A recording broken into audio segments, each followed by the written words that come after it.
As the official timekeeper of the Olympics, Omega have released two special edition Speedmaster Chronoscope timepieces for the Paris 2024 Olympic Games.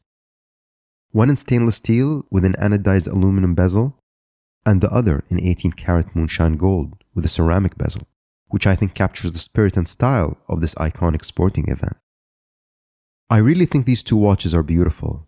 I'm a big fan of the Chronoscope design and vintage good looks.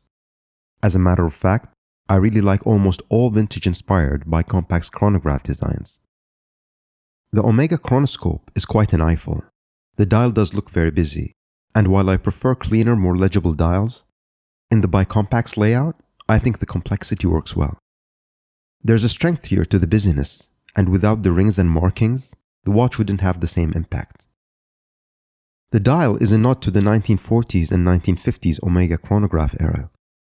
It's got a tachymeter bezel, a triple-scale telometer that is used to gauge distance, and a pulsation scale, which is used to determine beats per minute. Two subdials, one for the running seconds, and the other for the chronograph hours and minutes. Additionally, there's a track outboard on which you can read the seconds, minutes, and chronograph fractions of seconds. The watch doesn't have a date complication.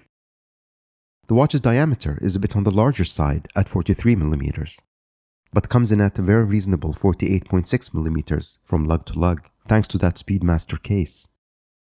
However, it should be noted that these models are 13 millimeters thick, as opposed to the original's 12.8, and that's on account of the solid Paris 2024 caseback. The watches are priced at $8,900 or €8,150 for the steel version, which is significantly more expensive than the very popular Moon watch. The gold version retails for $51,400 or €47,200. But the watch does come with Omega's new movement architecture, with the coaxial escapement, silicone hairspring, and the 9908 manual wind caliber, which is COSC and META certified. If you're a fan of the Olympic Games and find these watches appealing, buying this watch is money well spent. However, if the Olympics aren't a big deal for you and you're not fond of the color scheme, you might want to explore other Chronoscope watches that Omega has released in recent years. The dials are identical to the other watches in the Chronoscope line. The only difference would be the dial, hand, and marker colors, casebacks open versus closed, and the Paris Olympics 2024 markings. I'm quite fond of the aesthetic of the Omega Chronoscope.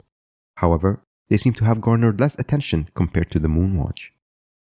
Possibly due to the slightly larger case size, or maybe their higher demand price. Maybe because one of them went to the Moon, and the other was grounded on Earth.